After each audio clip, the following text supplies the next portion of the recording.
পূর্ব বর্ধমানের মেমারি আবারও গর্বিত। ইতিহাস গড়লেন মেমারির মেয়ে অনন্যা কোলে। যেখানে অনেক সময় অল্প বয়সে মেয়েদের বিয়ে দিয়ে সংসারে পাঠিয়ে দেওয়া হয়, সেখানে দেশের উচ্চশিক্ষার মানচিত্রে নিজের নাম উজ্জ্বল করলেন তিনি। মেমারি থানার অন্তর্গত রসুলপুরের সাহানুই গ্রামের বাসিন্দা অনন্যা ইউজিসি নেট ডিসেম্বর 2025 পরীক্ষায় দর্শন বিষয়ে সর্বভারতীয় স্তরে প্রথম স্থান অধিকার করেছেন। তবে এই সাফল্য একদিনই আসেনি। একাধিকবার নেট পরীক্ষায় অংশ নিয়ে অবশেষে চতুর্থ চেষ্টায় কাঙ্ক্ষিত সাফল্য অর্জন করেন তিনি। সংবাদ মাধ্যমের মুখোমুখি হয়ে অনন্যা জানান, ভুল হলে সেটাকে খুঁজে বের করতে হবে, এড়িয়ে গেলে সাফল্য আসে না। একবার নয়, বারংবার চেষ্টা করতে হবে, তবেই সাফল্য ধরা দেবে। ভীষণই ভালো লেগেছিল, কারণ এতদিনের পরিশ্রম সেটা একটা ভীষণ ভালো রেজাল্ট হয়েছে। ভীষণ খুশি হয়েছিলাম। একটাই কথা বলবো যে ফেলিওর হলেও সেটা থেকে পরাজয় হয়েছে বলে হার না মেনে আবার চেষ্টা করা উচিত। ভুল কোথায় হয়েছে সেইটা জানতে হবে।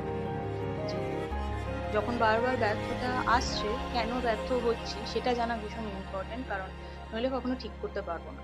তো হাল ছেড়ে দিলে হবে না। যতবার ব্যর্থতা আসবে ততবার সেই ব্যর্থতাকে মোকাবিলা করে আবার চেষ্টা করতে হবে। সাকসেস আসবে। ভালো লাগছে, সবাই ভীষণভাবে খুশি হয়েছে। বাড়ির মানুষজন, পাড়া, গ্রাম, সবাই যারা আসছেন তারাও ভীষণ খুশি হচ্ছেন। খুব আনন্দ হচ্ছে, ভালো লাগছে। সবার শুভকামনাটা দরকার পরবর্তী দিনে এগোনোর জন্য। এটা তো সবে শুরু, পরবর্তী পুরো পথই আমার বাকি আছে। তো সেই দিনগুলো যাতে আরো ভালো হয় সেটার জন্য সবাই শুভকামনা জানাচ্ছে, সেটা আরো ভালো লাগছে। দর্শন বিশেষত ভালো লাগা থেকেই বাছা, এরকম নয় যে চাকরি পাবো বা এই সমস্ত কিছু ভেবে বেঁচেছিলাম। শুধুমাত্র ভালো লাগতো বলেই নিয়েছিলাম। আর মনে হয় ভালো লাগতো বলেই হয়তো এই সমস্ত কিছু আজকে হচ্ছে। যদি ভালো লাগা থেকে না পড়তাম তাহলে হতো না। যা পড়েছি, যা পড়াশোনা করা, সমস্ত ভালোবেসেই করা। ভালোবাসা থেকেই সাবজেক্টটার মানে চয়েস করা আমার। আমি এখন পিএইচডি করছি, তো যত তাড়াতাড়ি সম্ভব পিএইচডিটা কমপ্লিট করতে চাই। আর পিএইচডি কমপ্লিট করার জন্য আমি আবার পোস্ট ডক্টরেট করতে চাই। মানে পড়তেই চাই, আমার পড়তে ভালো লাগে, আমি পড়তেই চাই আরো। এটা একজনের জন্য বলা যায় না। আজকে যে জায়গাটা হয়েছে সেটা কারোর একজনের কৃতিত্বে নয়, এটাতে সবার কোনো একজন শিক্ষক হতে পারেন না যার জন্য এখানে দাঁড়িয়ে আছি। সবার জন্য। আমি ছোট থেকে যেখানে পড়েছি, আমি এইখানেরই আমার গ্রামেরই শাহানি উন্নত প্রাথমিক বিদ্যালয়, সেখান থেকে পড়েছি প্রথমে। তারপরে বৈদ্যনাথ গার্লস হাই স্কুল, তারপরে রসুলপুর বিএম হাই স্কুল থেকে আমার এইচএস পর্যন্ত কমপ্লিট হয়। তারপর আমি 5টা বছর যাদবপুর বিশ্ববিদ্যালয়ে পড়েছি। তো সেই অর্থে বলতে গেলে প্রথাগতভাবে ফিলোজফি শিখেছি রসুলপুর বিএমে, কিছুটা শিখেছি এইচএস পর্যন্ত। তারপরে যাদবপুর বিশ্ববিদ্যালয় থেকে পুরোটাই শেখা এখনো পর্যন্ত যেটুকু জানি। তো সেই সমস্ত কিছুর জন্য সবার অবদান প্রচুর। সমস্ত শিক্ষক শিক্ষিকাদের সবাই যারা প্রচন্ডভাবে উদ্বুদ্ধ করেছিলেন, সব সময় বলেছেন যে না, ছেড়ে দিলে হবে না। যতবার হেরে গেছি, যাদের কাছে গিয়ে বলেছি যে খারাপ হচ্ছে, কি করব, ততবার যারা মোটিভেট করার জন্য বলেছেন, কথা বুঝিয়েছেন, তাদের সবার অবদান, সবার। অনন্যার এই অসাধারণ সাফল্যে গর্বিত গোটা মেমারিবাসী। পরিবারের কথায়, বর্ধমানের মতো একটি জেলা থেকে উঠে এসে গোটা দেশের মধ্যে প্রথম হওয়া সত্যি বড় প্রাপ্তি এবং অনুপ্রেরণার বিষয়। এদিকে তার এই কৃতিত্বে সংবর্ধনা জানাতে অনন্যার বাড়িতে পৌঁছে যায় মেমারি সম্প্রীতি ঐক্যের প্রতিনিধি দল। স্মারকলিপি ও মিষ্টিমুখ করিয়ে তাকে সম্মান জানানো হয়। সংগঠনের পক্ষ থেকে জানানো হয়, অনন্যার এই সাফল্যে আমরা সকলে অত্যন্ত আনন্দিত এবং তার ভবিষ্যৎ আরও উজ্জ্বল হোক, এই কামনাই করি।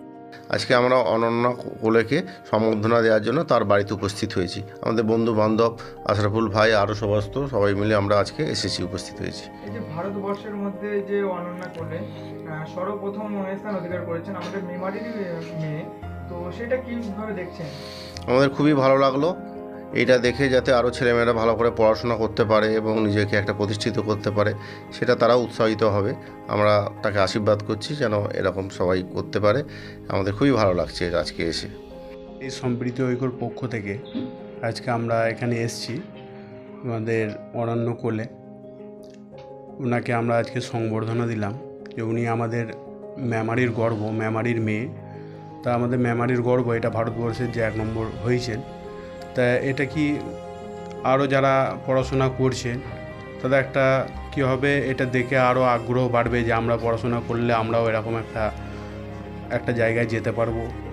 তা আমরা সমস্ত ছাত্রছাত্রীদেরকে বলবো যে পড়াশোনার দিকে একটু মনোযোগ দিতে, আর মেমারি সম্প্রীতি ঐক্য সবসময় মানুষের সাথে আছে এবং পাশে থাকবে। ভারতবর্ষের মধ্যে প্রথম স্থান অধিকার করেছে, তাও আবার শহর মেমারির রসুলপুরের মেয়ে।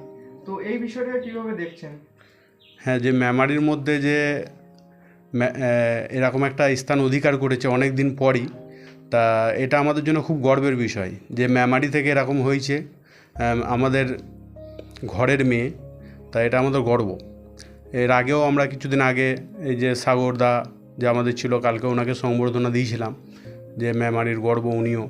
তাই ওনাকে দেখেও ছেলেরা কি হচ্ছে, বাচ্চা ছেলেরা বা বাচ্চারা স্টুডেন্টরা খেলার দিকে একটা মনোযোগ দিচ্ছে। তো এটা ভালোর দিক। এটা পরবর্তী প্রজন্মের ছাত্রছাত্রীদের উদ্দেশ্যে কি বলবেন? এটাই বলবো যে পড়াশোনার দিকে মনোযোগ দেওয়া এবং খেলাধুলোর দিকে মনোযোগ দেওয়া, মোবাইল থেকে একটু সরে দাঁড়ানো। কেননা আমাদের এখন যত বাচ্চা থেকে নিয়ে সবাই ছাত্র, স্কুলের স্টুডেন্টরা সবসময় আমরা মোবাইলের দিকে বেশি ঝুঁকে গেছি। সেই জন্য বহুত খারাপও হচ্ছে মোবাইল থেকে। আমরা বুঝতে পারছি মোবাইল থেকে অনেক ভালোর দিকও আছে, খারাপের দিকও আছে।